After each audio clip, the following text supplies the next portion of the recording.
नमस्कार मंडळी, मुंबई दूरदर्शनच्या हॅलो सह्याद्री कार्यक्रमात आपल्या सगळ्यांचं स्वागत करते मी रश्मी महामरे। मंडळी, मुंबापुरी मायापुरी म्हणून ओळखली जाते आणि त्याच्या जवळच भाईंदरजवळ उत्तन गावात एक वेगळी सृष्टी राज्य करते, ती म्हणजे केशव सृष्टी।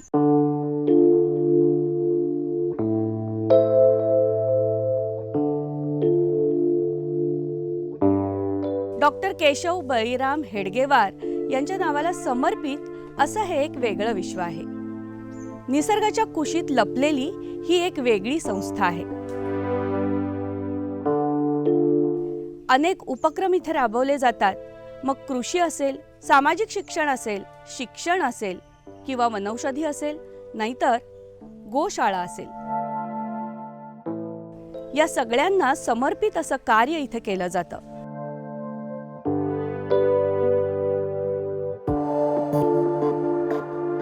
चला तर मग भेट देऊया केशव सृष्टीला।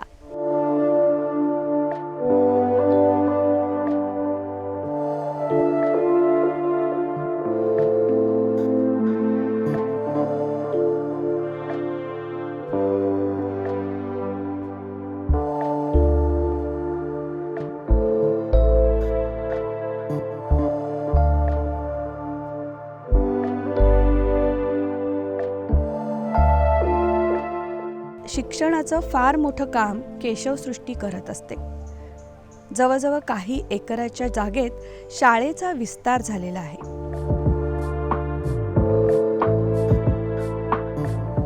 रामरत्ना विद्या मंदिर आणि रामरत्ना इंटरनॅशनल स्कूलच्या माध्यमातून आधुनिक शिक्षण आणि संस्कार यांचा उत्तम संगम साधला जातो। मुलांच्या सर्वांगीण विकासासाठी वातावरण तयार करणं, मार्गदर्शन करणं आणि आवश्यक त्या सोयी सुविधा इथे दिल्या जातात। केशव सृष्टी ही केवळ एक संस्था नाहीये, तर तो संघटित कार्याचा उत्तम नमुना आहे। कार्यकर्त्यांच्या समर्पणाचं ते मंदिर आहे। केशव सृष्टीत ज्येष्ठ नागरिकांची देखील आपुलकीनं काळजी घेतली जाते। भारतीय संस्कृतीप्रमाणे ज्येष्ठांना सन्मानपूर्वक जीवन देणं हा आपला संस्कार आहे। इथले कार्यकर्ते त्यासाठी प्रयत्नशील असतात। जीवनाच्या कोणत्याही क्षेत्रात काम करताना त्या क्षेत्राचं किमान प्रशिक्षण घेणं आवश्यक आहे। अशा प्रकारचं प्रशिक्षण आपल्याला आजूबाजूला मिळतच असतं, पण ज्याला राजकारणात काही करायचंय अशांसाठी कुठेच प्रशिक्षण मिळत नाही। जनप्रतिनिधी कसा असावा, त्यांनी नेमकं काय काम करावं, ते कसं करावं, प्रशासकीय यंत्रणेशी कसं वागावं, अशा प्रकारचं प्रशिक्षण रामभाऊ म्हाळगी प्रबोधिनी अविरतपणे देत असते। साऊथ एशियातील हे एकमात्र सोशल आणि राजनैतिक शिक्षण केंद्र आहे। याच संदर्भातील जागतिक रेकॉर्डची नोंद पण केशव सृष्टीच्या नावावर आहे।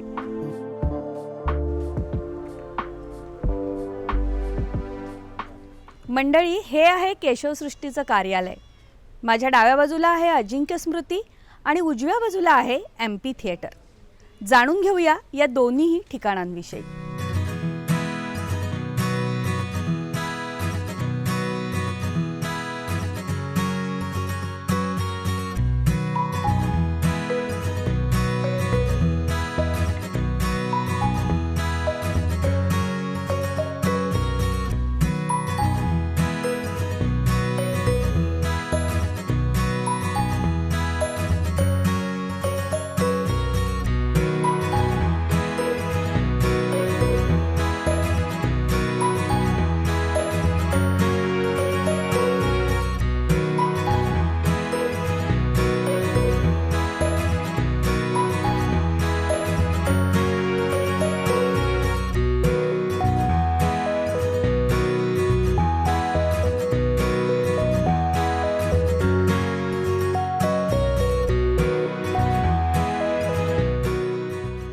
तर मंडळी, आता आपण आलो आहोत केशव सृष्टीच्या MP थिएटरमध्ये। निसर्गाने वेढलेली ही संस्था, एका छत्राखाली अनेक संस्था इथे कार्यरत आहेत आणि आता आपण बातचीत करणार आहोत केशव सृष्टीचे अध्यक्ष SS गुप्ताजी यांच्याशी। केशव सृष्टीची सुरुवात कशी झाली आणि त्याचा थोडासा इतिहास खूप रंजक आहे, तो आम्हाला ऐकायला नक्की आवडेल। केशव सृष्टि की शुरुआत जो परिसर आप देख रहे हैं, ये 1982 में डॉक्टर अजंक्य ने हमें डोनेशन किया। अब उसके बाद में यहाँ कौन से समाज के लिए कार्य करना, इसका निर्णय हुआ। और केशव जो नाम है केशव सृष्टि, ये आरएसएस के संस्थापक केशव बलिराम हेगड़ेवार, उनके नाम से ये प्रेरित होकर रखा गया है। और उन्होंने जो प्रेरणा दी है उससे हम सब यह कार्य कर रहे हैं। तो इसमें हमें क्या क्या कार्य करना, और इसीलिए सब ट्रस्टों को अलग अलग बना के हमने यहाँ कार्य शुरू किया। तो सबसे पहले जो है यहाँ राम रत्न विद्या मंदिर करके यहाँ स्कूल बनी, और हर एक का ऑब्जेक्टिव जो मैं आपको एक दो में बताऊंगा छोटे में। बाद में वनौषधि है, ऐसी 6 ट्रस्ट है। वनौषधि है, कृषि है, गौशाला है, वृद्धाश्रम है, और उसके ऊपर में केशव सृष्टि है सब में। तो ऐसे 6 ट्रस्ट बनाते हैं। अब ऐसा देखिए, जब ये 200 एकड़ जगह उन्होंने दी तो यहाँ दारू की भट्टियाँ बहुत थी, बहुत सारी दारू की भट्टियाँ थी। और उसको धीरे धीरे समझा बुझा के, यानी वो साम दाम दंड भेद सब तरह का अपना के धीरे धीरे हमने ये जगह उनसे खाली करवाई।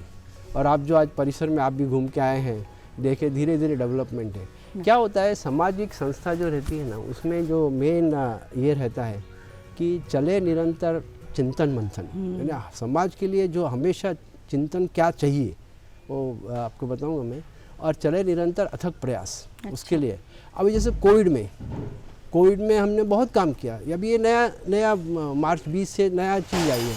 तो इसमें प्रयास में जब कोविड आया तो लोगों को भोजन देना, वो कैंप लगाना, उसके बारे में आपको विशाल टिब्रा डिटेल में बताएंगे।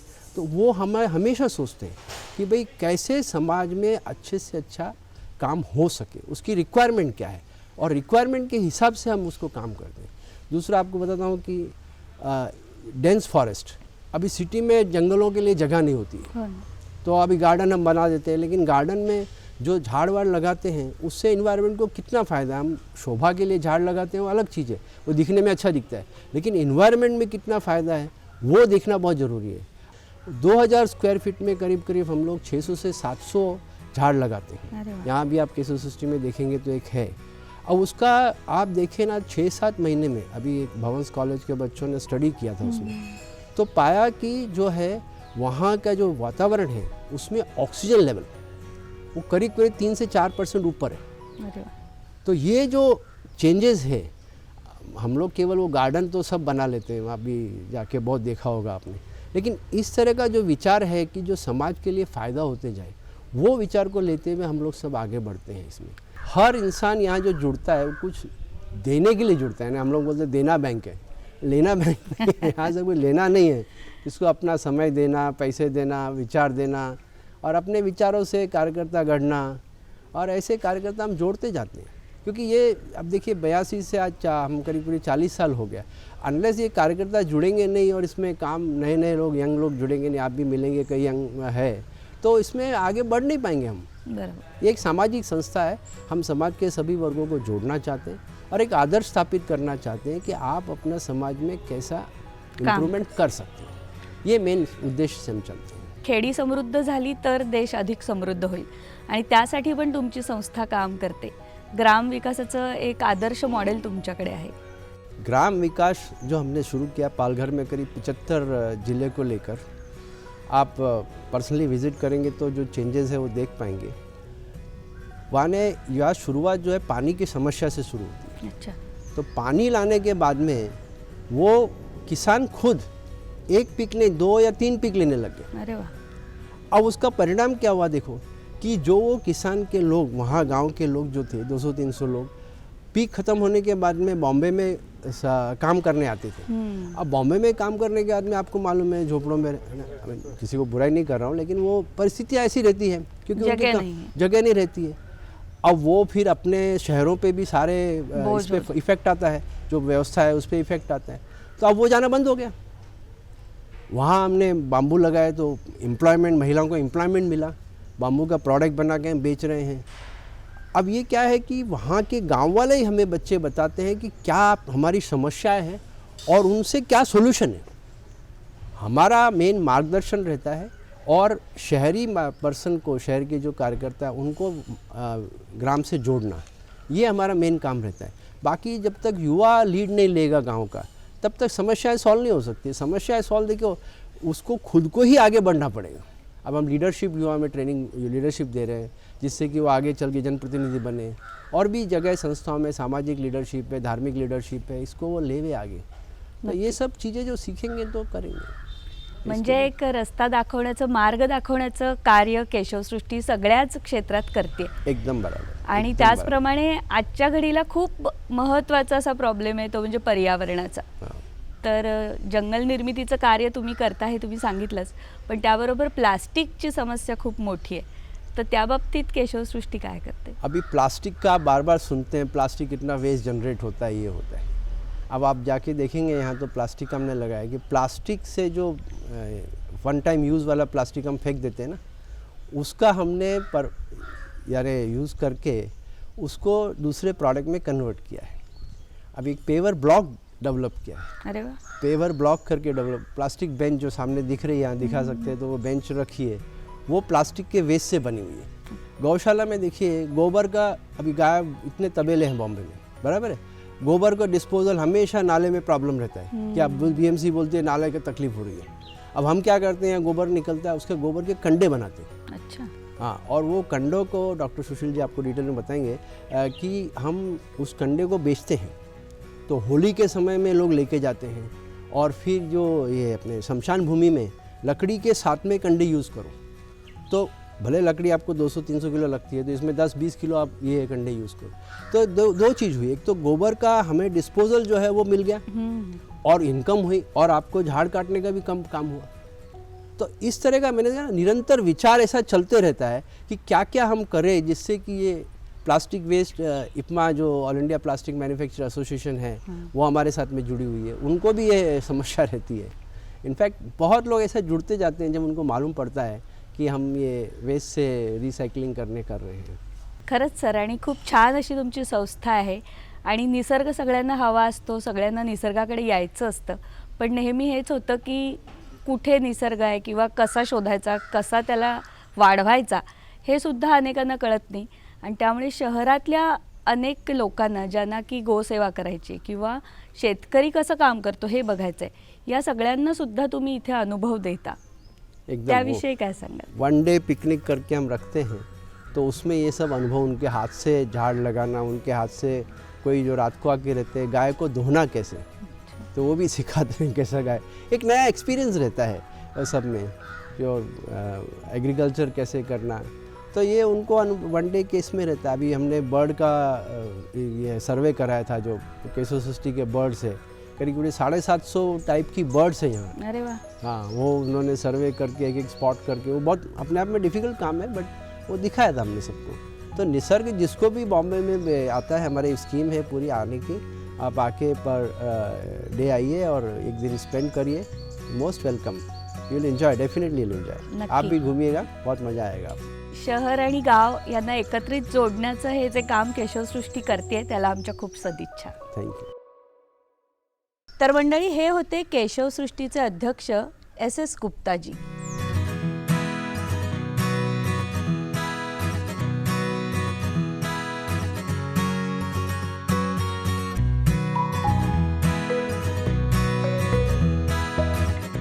आणि मंडळी, आता आपण आहोत अजिंक्य स्मृतीमध्ये, आणि आपल्याबरोबर आहेत संस्थेचे विश्वस्त सतीश सिन्नरकर, जे गेले 25 वर्ष या संस्थेशी निगडीत आहेत। सर, संस्थेचा इतिहास खूप रंजक आहे, तर त्याविषयी काय सांगाल? मुंबईचे एक वेटरनरी डॉक्टर शरदचंद्र अजिंक्य यांच्या मालकीची ही जागा आहे, आणि 200 एकर जागा ही त्यांनी या केशवसृष्टीच्या कार्यासाठी दान म्हणून दिलेली आहे। हे मला वाटतं इतकं मोठं दान आहे की महादानी म्हणून आम्ही त्यांचा नेहमी आदर सत्कार करतो। आपण जिथे बसलेलो आहोत ते अजिंक्य स्मारक हे त्यांच्याच स्मृतीसाठी केशवसृष्टीने बनवलेलं आहे। याच ठिकाणी ते राहत असत, आणि याच ठिकाणी येऊन त्यांचे वडील इथे आयुर्वेदिक दवाखाना चालवत असत दर बुधवारी। त्यामुळे त्यांच्याकडे ही जी जमीन होती ही गेले सुमारे 300 वर्षापासून त्यांच्याकडे ही फॅमिलीकडे ती जमीन आहे। म्हणजे त्याचा इतिहाससुद्धा फार मोठा आहे की ब्रिटिशांच्या नंतर त्यावेळेस जे मराठा आरमार होतं, आंग्रे यांचं, सरदार आंग्रे यांचं, त्या आरमारामध्ये या अजिंक्यांचे पूर्वज ज्यांचं नाव व्यंकोजी, ते व्यंकोजी अजिंक्य त्या आरमारामध्ये नोकरीला होते आणि वसईच्या जवळच्या खाडीमध्ये एकदा काहीतरी मोठी लढाई झाली आणि त्यांचं जहाज बुडत होतं. त्याच्यामधून कसाबसा स्वतःचा जीव वाचवून ते काठाला लागले. मग ह्या जागेमध्ये राहणारा एक साधू होता, त्यांनी त्यांना आणून वर ते आणलं, औषध दिलं, बरं केलं आणि नंतर मग ते अजिंक्य इथेच राहिले. मग त्या साधूने शेवटी जाताना ते मरताना सांगितलं की ही जागा जी आहे ही आता तू इथून पुढे तू चालवायची आहे, पण ह्या जागेचा उपयोग चांगल्या कामासाठी झाला पाहिजे एवढं लक्षात ठेव, तुला वैयक्तिक याचा काही फायदा होणार नाही.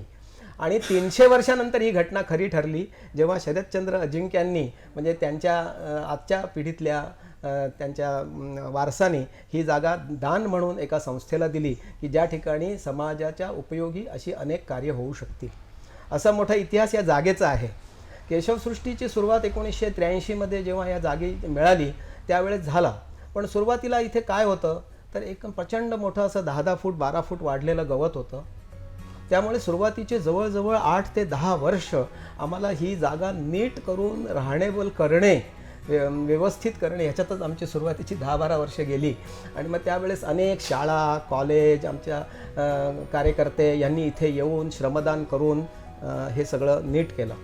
आणि त्याच्यानंतर मात्र या केशवसृष्टीच्या वेगवेगळ्या इथल्या जे कार्य उभं राहिलेलं आहे त्याची प्रगती सुरू झाली. 1984 मध्ये इथे पहिल्या प्रथम 3 संस्थांची स्थापना झाली. 3 प्रकारची कार्य करायचं ठरवलं. एक म्हणजे कृषी म्हणजे ॲग्रिकल्चर, त्याच्यामध्ये आपण एक संस्था इथे स्थापन केली, उत्तम कृषी संशोधन संस्था. आज त्या संस्थेचे या ठिकाणी एक डिप्लोमा कोर्सची अशी 2 वर्षाची शाळा आहे. 10वी नंतर तिथे विद्यार्थी प्रवेश घेतात आणि दापोली युनिव्हर्सिटीशी ती अटॅच्ड आहे. आणि आज त्याला पण 10-12 वर्ष झाली आणि त्याचे विद्यार्थी ठिकठिकाणी गावागावामध्ये जाऊन आपल्या ठिकाणी शेती करत आहेत.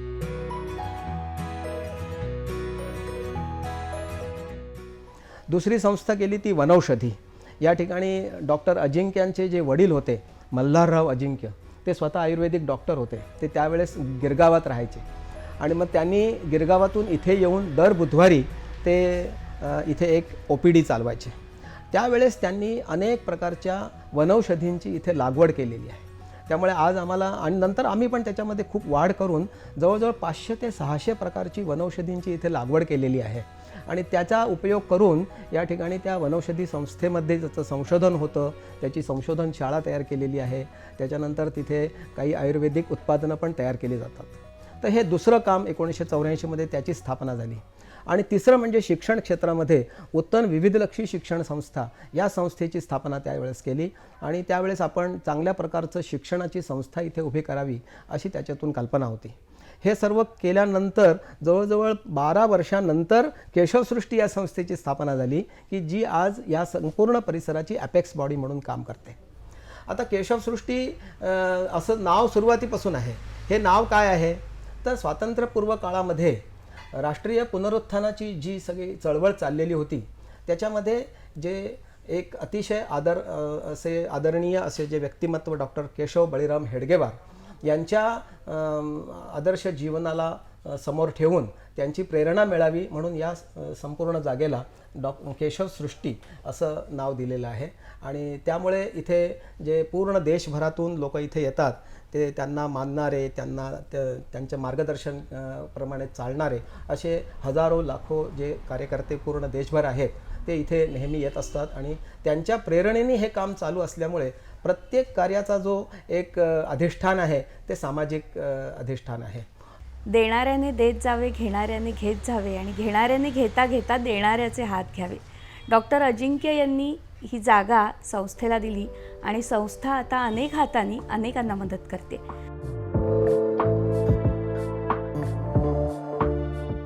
वेळ झाली आता एका छोट्याशा ब्रेकची आणि ब्रेकनंतर पाहत रहा हॅलो सह्याद्री.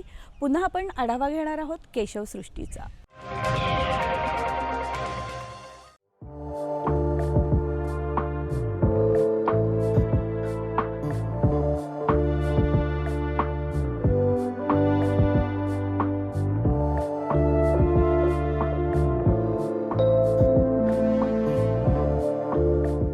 संस्थेच्या कार्यालयातून बाहेर पडल्याबरोबर एका आरोमाने मला आकर्षित केलं आणि समोर बघितलं तर सोलर कुकर होते. हे सगळं प्रकरण नेमकं काय आहे ते जाणून घेऊया संस्थेच्या कार्याध्यक्षा डॉक्टर अस्मिता हेगडे यांच्याकडून. नमस्कार. नमस्कार. मला वाटतं आपल्या पिढीने पर्यावरणाचा बराच ऱ्हास केलेला आहे आणि त्याच्यामुळे पुढच्या पिढीने ह्या पर्यायी ऊर्जा स्रोतांचा वापर करणं अतिशय आवश्यक झालेलं आहे. आणि म्हणून 2014मध्ये आम्ही एक नवीन प्रयोग केला आणि एक सौर ऊर्जेवर चालणाऱ्या कुकरची कार्यशाळा घेतली. हा तो एक छोटासा कुकर होता. एक IIT इंजिनियर आहेत विवेक काब्रा नावाचे, त्यांनी हा मुलांना शिकवण्यासाठीच तेवढ्याच मर्यादित वापराकरता केलेला आहे. ह्याचा आकार बघितला तर पॅराबोला म्हणतात तसा आकार आहे. त्याच्यामुळे सगळी ही सूर्याची एनर्जी इथून ह्याच्यावरून परावर्तित होते आणि इथे परावर्तित होते आणि तिथे आपण हा शिजवण्याचा डबा ठेवतो. तो डबा काळ्या रंगाचा असल्याकारणाने ती जी ऊर्जा आहे सूर्याची ती त्याच्यामध्ये साठवली जाते आणि ती ऊर्जा पुन्हा बाहेर निसटू नये म्हणून आपण ही त्या प्लास्टिकची पिशवी त्याला घालतो. हे साधं शास्त्र त्याच्यामागचं हे सगळ्या मुलांना त्या शाळेत शिकवलं गेलं. आम्ही आजूबाजूच्या शाळांना म्हणजे मुंबईतल्या आणि ठाण्यातल्या शाळांना आम्ही पत्र पाठवली होती आणि इतका उत्तम प्रतिसाद मिळाला की 3600वरती आम्हाला रजिस्ट्रेशन थांबवावी लागली. कारण आमची तेवढीच कपॅसिटी होती इथे हँडल करायची. तर त्या मुलांनी इथे येऊन प्रत्येक मुलांनी वेगळ्या कुकरमध्ये हे अन्न शिजवलं आणि 20 मिनटात त्यांनी तो स्वतः आधी असेंबल केला कुकर आणि त्याच्यानंतर त्यांनी त्या भाज्या वगैरे तोडून त्याच्यामध्ये घातल्या आणि नूडल्स शिजवले. आणि त्या कार्यक्रमाला आम्हाला अगदी दिग्गज म्हणजे डॉक्टर अनिल काकोडकर, हॉटेल इंडस्ट्रीजमधले विठ्ठल कामत, मग IITचे एक ह्या ऑल्टरनेटिव्ह एनर्जीचे प्राध्यापक डॉक्टर शिरीष केदारे असे दिग्गज कार्यक्रमाला लाभले होते.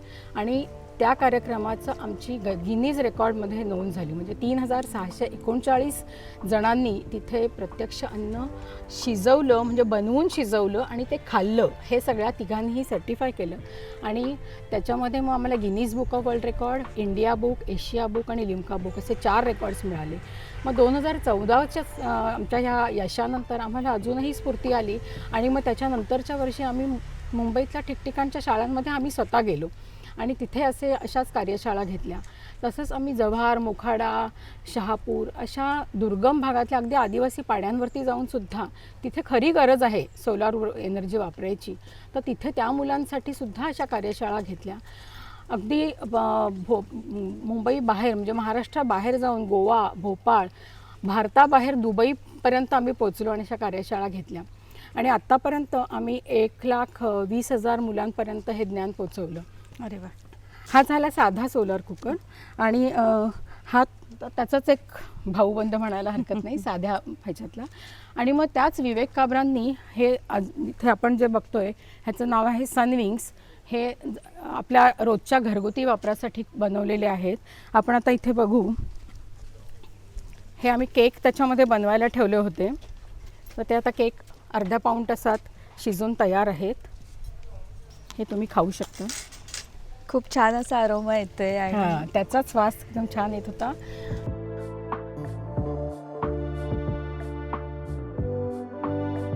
मस्त एकदम टेस्टी असा चॉकलेट केक हा खायला मिळतोय. आणि तुम्ही म्हणत होत की अजूनही काही पदार्थ ह्याच्यात करता येतात. ढोकळा करता येतो. शेंगदाण्याचं कूट होतं. गेल्या वर्षी आमच्याकडे हळद पिकते कृषीमध्ये. ती हळद ह्याच्यामध्ये आम्ही वाळवली आणि नंतर त्याचं कूट केलं. मग आम्ही ठरवलं की ह्याच्यामध्ये आपण एक चालू ठेवलं पाहिजे हे जे ज्ञान देणं आहे.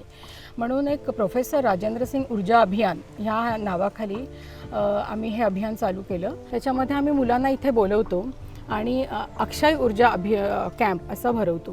तर तो 2 दिवसांचा कॅम्प असतो. तो मुलं इथे राहतात आणि सकाळी उठल्यानंतर त्यांचं योग, मेडिटेशन अशा ह्यानीच त्यांचा दिवस सुरू होतो. मग त्याच्यानंतर सूर्यनमस्कार होतात. मग सांघिक खेळ खेळले जातात आणि त्याच्यानंतर मग मुलांना ही सगळी अल्टरनेटिव्ह एनर्जीची जी सोर्सेस आहेत म्हणजे आमच्याकडे हे कुकर आहेत. तिथे मोठा कुकर आहे एक सोलार कुकर तुम्ही गेटशी पाहिला असेल. तर त्याच्यामध्ये 75 ते 100 लोकांचं अन्न एका वेळी शिजवता येतं. तर त्याचं प्रात्यक्षिक त्यांना दिलं जातं. त्या दिवशी बहुतेक करून गाजराचा हलवा म्हणजे त्याच्यात शिजवलेला किंवा दुधी हलवा हा तिथे शिजवलेला असंच त्यांचं जेवण असतं. आणि शिवाय त्यांना आमच्याकडे कृषी विद्यालय असल्यामुळे जो तलाव आहे त्याच्यातून पाणी काढायचं शेतीसाठी जे काम होतं ते आधी विजेवरती चालायचं. तर आम्ही ते कृषीसाठी हा सोलारवरती चालणारा पंप बसवला आहे आणि त्याची कपॅसिटी प्रतिदिन 60,000 लिटर एवढं पाणी तो उपसू शकतो अरे वा. फक्त सूर्याच्या सौर एनर्जीवरती. आणि ह्या सगळ्यामुळे काय होतं की मुलंही खुश असतात कारण त्यांनी असं कधी अनुभवलेलंच नसतं आणि त्यांचे पालक पण खुश होतात कारण सतत घरामध्ये फक्त टी व्ही, मोबाईल, फोन ह्याच्या पलीकडे मुलांना दुसरे काही उद्योग नसतात. त्याच्यामुळे एक प्रकारचं डिजिटल डिटॉक्स हे जे आता चाललेलं आहे ते मुलांमध्ये त्यांना अनुभवायला मिळतं आणि पालकही खुश होतात की आमच्या मुलांनी 2 दिवस चांगले घालवले. डॉक्टर, खूप छान असा केक तुम्ही मला खायला घातलात, पण याशिवाय अजून काही पदार्थ या सोलर कुकरमध्ये बनतात का? हो ना, आज आम्ही तुमच्यासाठी बटाटे पण उकडून ठेवलेत. अरे वा.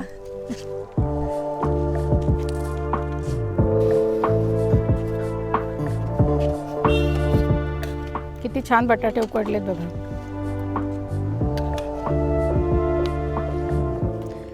खरंच खूप छान असा हा बटाटा उकडला आहे आणि ह्याच्यापासून अनेक छान पदार्थ बनतील. मी मात्र आता ह्याचा आस्वाद घेणार आहे आणि आपण भेटणार आहोत छोट्याशा ब्रेकनंतर. ब्रेकनंतर आपण पुन्हा बातचीत करूया संस्थेच्या कार्याध्यक्षा डॉक्टर अस्मिता हेगडे यांच्याशी. खरं तर इथे आल्यानंतर खूप प्रसन्न वाटतंय आणि निसर्गाच्या सानिध्यात म्हटलं जातं की ऑक्सिजन भरपूर असतो आणि तो जाणवतोय. कुणी सांगितलं असतं की मुंबईच्या इतक्या जवळ इतकी छान सृष्टी आहे तर कदाचित ते खरं वाटलं नसतं, पण आता अनुभवताना खरंच छान अनुभव येतोय. तर पर्यावरणाशी जोडल्या जाण्याच्या अनेक उपक्रम तुमच्याकडे आहेत, तर त्याविषयी काय सांगाल? खरं तर आम्हाला डॉक्टर अजिंक्यकडून ही जी दानात भूमी मिळाली तर ती सगळी हिरवळ होती आणि ती हिरवीगार होती आणि त्याचं रक्षण करणं हे आमचं कर्तव्य होतं.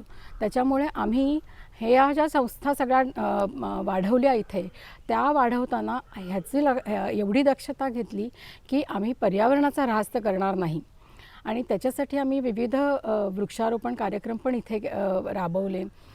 दुसरं म्हणजे आम्ही इथे ह्या तुम्ही बघताय सगळ्या नर्सरीज इथे आहेत. तर नर्सरीमधनं मुंबईतले ठाण्यातले सगळे लोक येऊन आपापल्या घरी घेऊन जातात आणि त्यांना विविध प्रकार इकडे उपलब्ध आहेत. त्याशिवाय आम्ही इथे गेल्या वर्षी कोविडच्या वेळी सगळ्यांना आयुर्वेदिक औषधांचं किंवा वनौषधींचं महत्त्व कळलं आणि त्याच्यामुळे आमच्याकडे प्रचंड डिमांड वाढला की आम्हाला औषधी वनस्पती पाहिजे आणि म्हणून हा आम्ही अमृत वाटिका या नावाखाली हा उपक्रम चालू केला ज्याच्यामध्ये 21 झाडं तुम्हाला त्या एका पॅकेजमध्ये मिळतात. आणि त्या कुंडीवरती सुद्धा आम्ही एक स्पेशलायझेशन केलं कारण सगळ्या शहरी लोकांना वनौषधीचं ज्ञान नसतं आणि म्हणून आम्ही या स्टीलच्या कुंड्या घेऊन ह्याच्यावरती हा QR कोड केलेला आहे आणि तो QR कोड जर स्कॅन केला तर प्रत्येक वनस्पतीची माहिती आपल्याला मिळते, त्याचे उपयोग काय वगैरे सगळं त्याच्यामध्ये आपल्याला मिळतं आणि हा उपक्रम आमचा खूप लोकप्रिय झाला. दुसरं म्हणजे आमच्याकडे फुलपाखरांच्या बऱ्याच प्रजाती आहेत तर त्याच्यासाठी मग आम्ही एक नेक्टर गार्डन तयार केलं आणि त्याला म्हणजे फुलपाखरांचंच गार्डन म्हणायचं. तर त्याच्यामध्ये अशी विविध फुलझाडं लावली कारण विविध फुलझाडांबरोबर विविध फुलपाखरं येतात.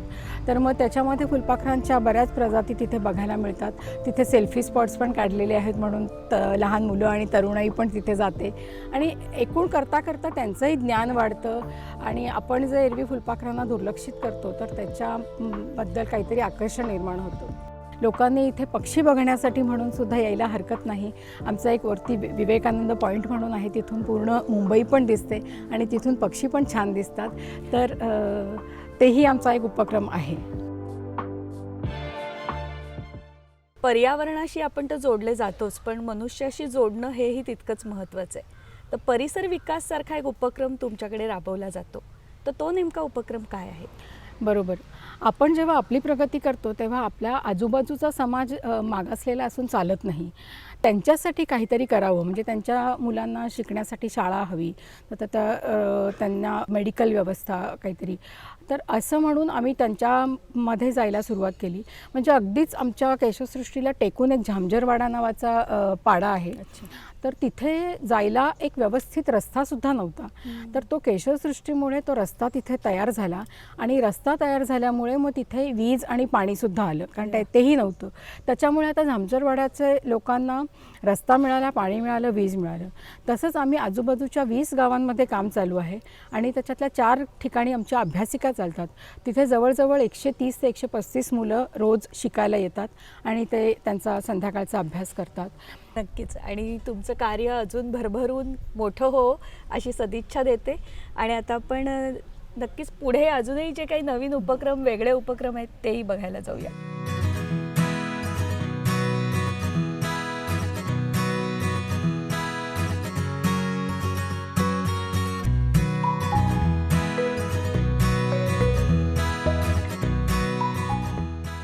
केशवसृष्टीकडून दरवर्षी पुरस्कार दिला जातो आणि या पुरस्कारासाठी कोणाची निवड केली जाते, त्यासाठी नेमके कोणते निकष लावले जातात, यासंबंधी अधिक माहिती जाणून घेऊया निवड समितीच्या सदस्यांकडून.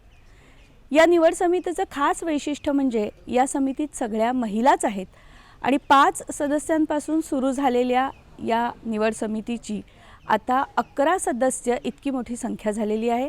वेगवेगळ्या क्षेत्रातल्या प्रथितयश आणि यशस्वी महिला या निवड समितीत आहेत. आज गेल्या 30-32 वर्षापासून केशवसृष्टीमध्ये वेगवेगळ्या प्रकारची कामं निर्माण झाली. वेगवेगळे उपक्रम, वेगवेगळ्या संस्था आज इथे कार्यरत आहेत आणि त्या खूप वेगाने काम करत आहेत. तर हे सगळं जे उभं राहिलं काम, ते काम असंच उभं नाही राहिलेलं. याच्यामागे अनेक देणगीदारांचे पण हात आहेत, सहकार्य आहे.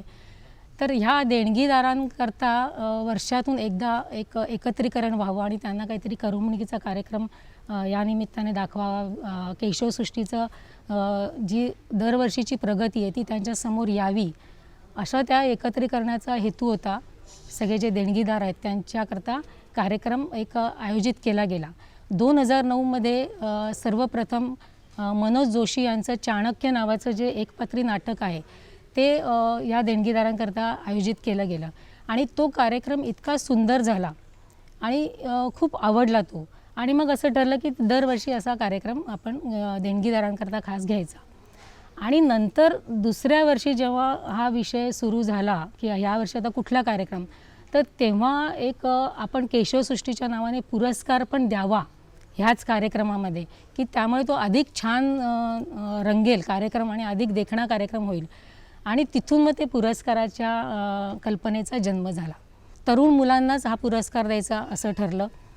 त्याच्यामध्ये असा हेतू आहे की जनरली स्थिर स्थावर झाल्यानंतर सामाजिक काम केलं जातं, पण जे तरुण आज स्वतःचं करिअर म्हणून सामाजिक काम निवडतात, अशा तरुणांना शोधून काढून त्यांना पुरस्कार दिला तर त्यांना त्यांच्या कामामध्ये अधिक प्रेरणा मिळेल. म्हणजे त्यांचं काम पुढे अधिक प्रेरणेने आणि उत्साहाने जोमाने सुरू राहील, हा हेतू ठेवून 40 वर्षाच्या वयोगटातल्या व्यक्तीला तो पुरस्कार द्यावा, हा एक निकष आमचा महत्त्वाचा होता. त्याच्यानंतर त्याची एक सामाजिक संस्था असणं गरजेचं होतं. ती संस्था 5 वर्षापासून कार्यरत असणं महत्त्वाचं आहे, त्याचं ऑडिटिंग महत्त्वाचं आहे. असे काही जे निकष आहेत आणि काम हे सामाजिक क्षेत्रातलंच असलं पाहिजे, ते राष्ट्रीय प्रवाहाशी निगडीत असलं पाहिजे. अशा पद्धतीचं काम असणाऱ्या संस्था आणि अशा व्यक्तीची आमची निवड प्रक्रिया करत गेली. असीम फाउंडेशनचा सारंग गोसावी, ज्याने स्वतःची नोकरी सोडून काश्मीरमध्ये जाऊन काम सुरू केलं. तिथे कम्प्युटर शिक्षणापासून त्यांनी सुरुवात केली.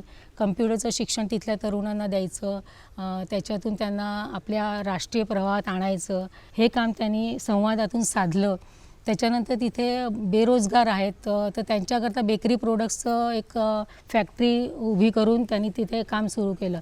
म्हणजे आणि आज ते इतकं प्रगतीपथावर काम आहे. असे जी नावं आम्ही केली ती सगळी वेगवेगळ्या क्षेत्रांमध्ये काम करणारी आणि वेगवेगळ्या प्रकारची काम करणारी लोकं आम्हाला मिळाली आणि अक्षरशः ते जे मिळाले ते रत्न मिळाले आणि त्याचा आम्हाला खूप अभिमान आहे. सोशल मीडियावर सुद्धा अनेक संस्था, सामाजिक संस्था ज्या काम करत असतात त्यांच्याबद्दलची छोटीशी माहिती येते कधी तिथपर्यंत आम्ही कधी पोचू शकतो, त्यांचा शोध घेतो. तसंच वर्तमानपत्रामध्ये जी माहिती आलेली असते त्याच्यामार्फत सुद्धा आम्ही अनेक संस्थांना संपर्क करतो.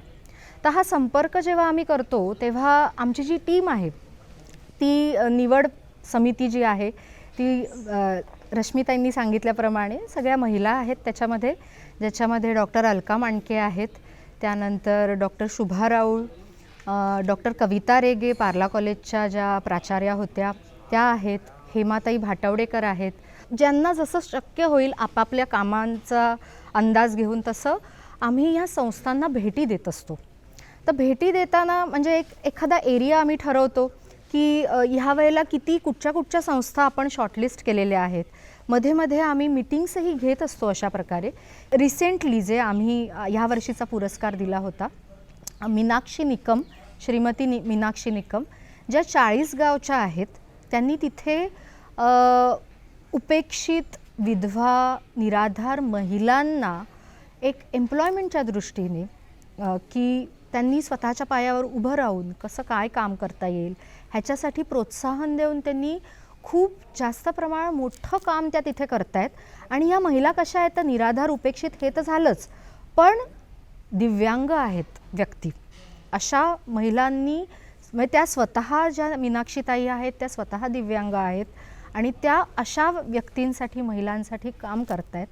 अशा संस्थेला यावर्षीचा आपण पुरस्कार दिला होता.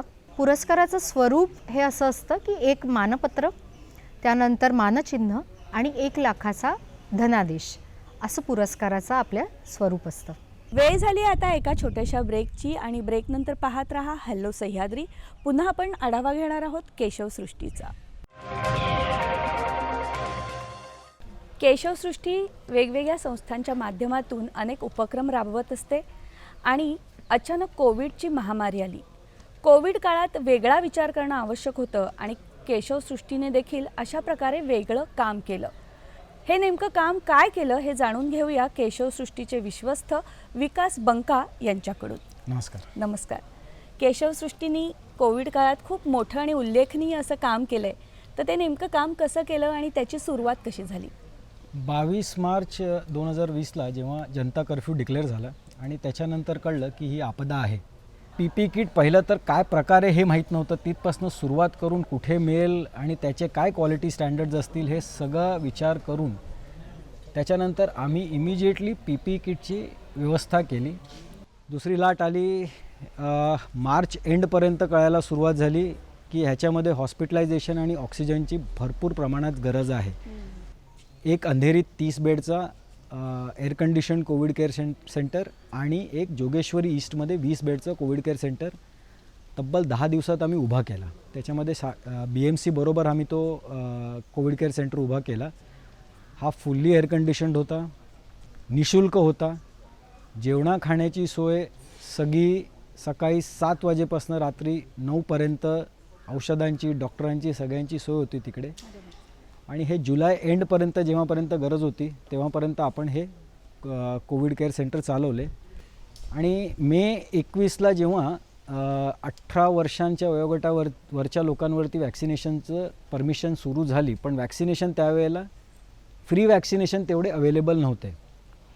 तर आम्ही जून महिन्यात 4 कॅम्प घेतले. वॅक्सिनेशन कॅम्प झाल्यानंतर हे कळलं की वॅक्सिनेशन सेंटरच परमनंट का नाही उघडावं. आणि त्यावेळेला म्युन्सिपल कॉर्पोरेटर बरोबर वॅक्सिनेशन सेंटर उघडत होती.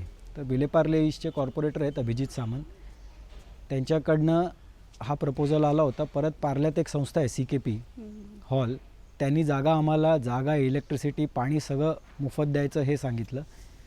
तर ते वॅक्सिनेशन सेंटर आम्ही सुरुवात केलं. ते वॅक्सिनेशन सेंटर 6 महिने चालवलं. नोव्हेंबर एंडला त्याचं वॅक्सिनेशन सेंटर आम्ही क्लोज केलं, कारण तोपर्यंत बरेचशा लोकांचं वॅक्सिनेशन झालं होतं. तो फ्री वैक्सीनेशन कैंप होता. लॉकडाउन के दूसरे या तीसरे दिन ये समझ में आ गया था कि एक बहुत बड़ा वर्ग है मुंबई में जो जिसके लिए भोजन की व्यवस्था करना बहुत ज़रूरी हो गया है. तो तीसरे या चौथे दिन से ही हमने कम्युनिटी किचन सेटअप करने शुरू किए. एक चैलेंजिंग काम था क्योंकि व्यवस्था नहीं थी, सामान भी नहीं था, दुकानें भी बंद थी. लेकिन कई सारी सहयोगी संस्थाएं भी सामने आई, जैसे अन्न मित्र है इस्कॉन का, सेवा सहयोग फाउंडेशन, समस्त महाजन, इस तरह की कई संस्थाओं ने योगदान दिया। एसएल वर्ल्ड के अंदर हमने किचन चालू किया।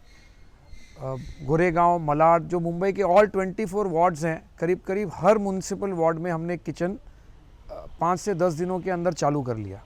और एक 10,000 पर डे भोजन से शुरुआत हुई जो बीएमसी ले रही थी, और हम करीब 1.5 लाख मील्स पर डे तक पहुँचे, जिसमें हर किस्म का भोजन बन रहा था, खिचड़ी, रोटी, सब्जी, और पूरे 76 डेज तक ये किचन्स चले। जब पूरा फर्स्ट वेव ख़त्म हुई तब पूरे मुंबई में करीब 80 लाख भोजन पैकेट्स का वितरण हुआ था। जितना मुश्किल भोजन को बनाना था उतना ही मुश्किल उसकी पैकिंग और उसका डिस्ट्रीब्यूशन भी था। तो कुछ समय तक तो बीएमसी ने हमसे भोजन लिया, फिर उसके बाद उस भोजन को डिस्ट्रीब्यूट करने का भी काम केशव सृष्टि ने, जो चैनल पार्टनर्स हैं, जो सहयोगी संस्थाएं आई, उनके द्वारा, जो इंडिविजुअल्स आए जिन्होंने मदद की, उनके द्वारा ये प्रोग्राम शुरू हुआ। कई जगह पर भोजन पहुंचाना मुश्किल था, तो राशन किट्स की डिमांड आ रही थी। तो पूरे पैन मुंबई ऑल 24 वार्ड्स जो एमसीजीएम वार्ड्स हैं, उसमें करीब 50,000 से ज़्यादा राशन किट्स का वितरण हुआ। आयुष मंत्रालय ने आर्सेनिक एल्बा 30 को अप्रूव किया as an COVID protective medicine of homeopathy. तो करीब पूरे मुंबई में 25 लाख आर्सेनिक एल्बा 30 के जो किट होते हैं, होम्योपैथिक किट, इनका डिस्ट्रीब्यूशन भी हमने किया कि मुंबई पर जब आपदा आती है तो हर मुंबईकर निकलता है। तो ये हमें समाज के हर वर्ग का, हर प्रकार के लोगों का जो साथ मिला, उसने एक मुंबई की, जो एक मुंबईकर की स्पिरिट है, उसको एक रीइंफोर्स किया। जब भी कोविड स्टार्ट हुआ तो किसी के पास फर्स्ट एड नहीं थी, तो हमने एक फर्स्ट एड की किट बनाई। वो फर्स्ट एड की किट में हमने उसमें पैरासीटामॉल, विक्स, जो भी नॉर्मल आदमी को फीवर होगा या कोल्ड होगा, उसके हमने हर गांव में हमने पहुंचा दिया, हर बस्ती में पहुंचा दिया। क्योंकि गांव में भी क्या होता है, गांव में गांव होता है और पाड़ा होता है, पाड़ा तक कुछ भी पहुंचता नहीं है।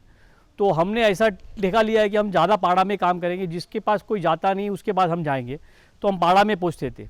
फिर हर गांव में जाके वैक्सीनेशन के डर निकाल दिया। जैसे कि मैंने दोनों वैक्सीनेशन लिया था, मैं खड़े होकर उनको बोला कि मैं 2 वैक्सीनेशन लिया, सब लोग ले सकते हैं, मैं जिंदा हूँ अभी भी। तो वही हिसाब से हमने काफ़ी प्रचार किया।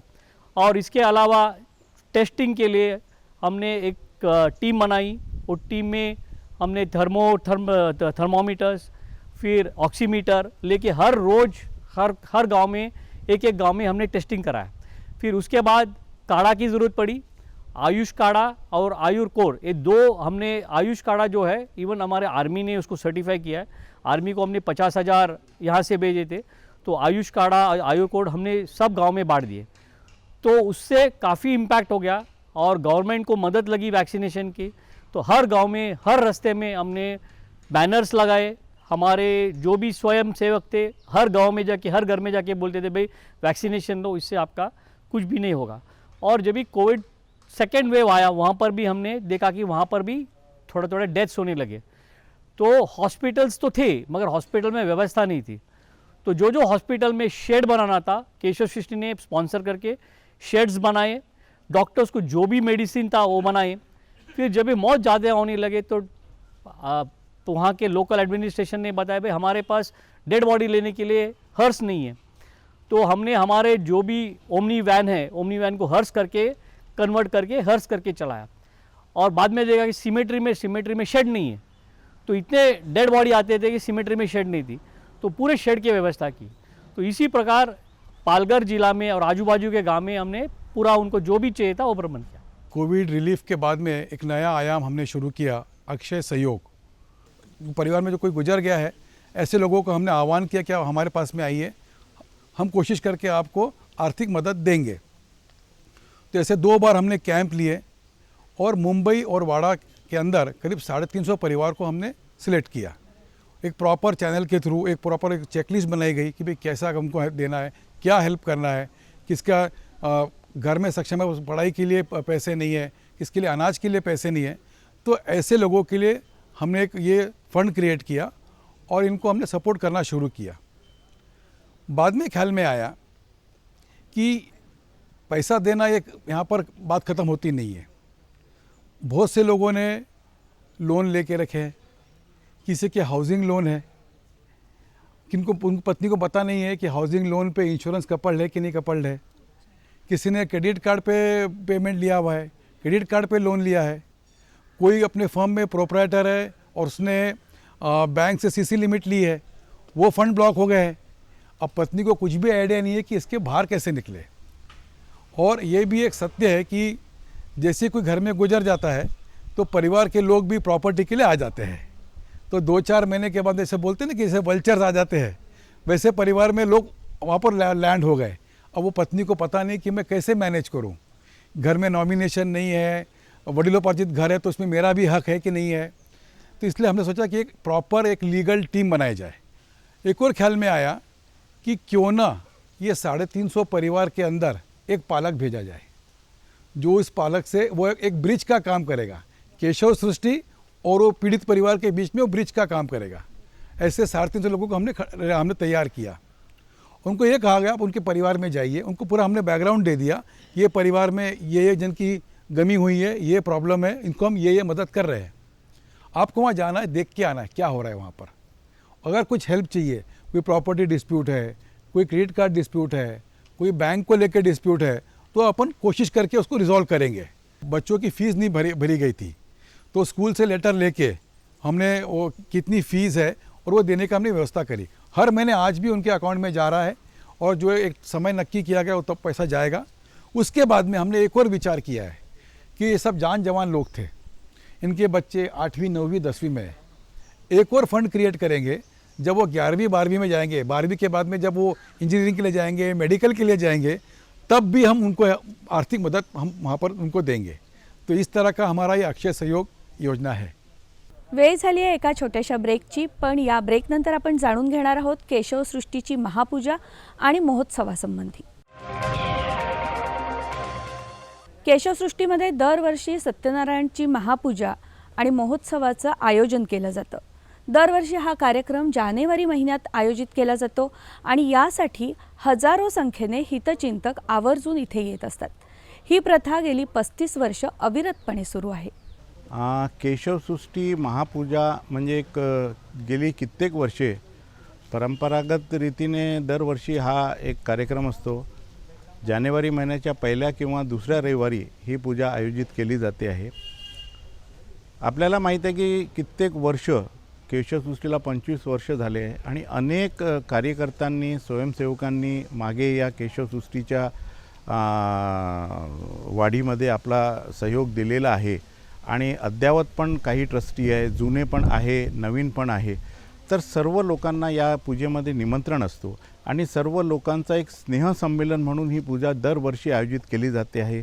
सध्याचे प्रत्येक आयामाचे ट्रस्टी, कार्यकर्ता, कर्मचारी आणि जुन्या वेळचे ज्या लोकांनी जे केशवसृष्टीच्या उत्थानामध्ये हातभार लावलेला असे सर्व लोक या पूजेची प्रतीक्षा वाट बघत असतात आणि कित्येक लोक बाहेरगावावरून, डोंबिवलीहून, कल्याणवरून, पुणेवरून आणि वेगवेगळ्या ठिकाणाहून लोक बसेसमध्ये इथं येतात आणि या योजनेमध्ये या महापूजेमध्ये सत्यनारायण भगवानची महापूजा असते, महाप्रसाद असतो, तीर्थप्रसाद असतो आणि ते घेतात।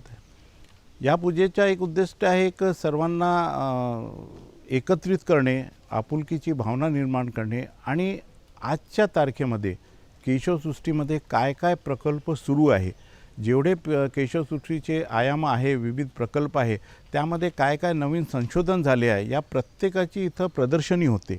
वेगवेगळे स्टॉल लावले जातात आणि त्याच्या माध्यमातून आपले सर्व कार्यकर्त्यांना केशवसृष्टीच्या प्रगतीची जाणीव करून दिली जाते आहे। मंडळी, केशवसृष्टीत चालणाऱ्या विविध उपक्रमांबद्दल आज आपण जाणून घेतलं, पण केशवसृष्टीचं कार्य इतकं मोठं आणि उदात्त आहे की ते एका भागात संपण्यासारखं नाहीये। वेळेचं बंधन आपल्याला असतंच, त्यामुळे आज आपण इथेच थांबूया आणि पुन्हा भेटूया पुढील भागात केशवसृष्टीच्या इतर उपक्रमांबद्दल जाणून घेण्यासाठी। तेव्हा आता मला रश्मी महामरेला अनुमती द्या। नमस्कार।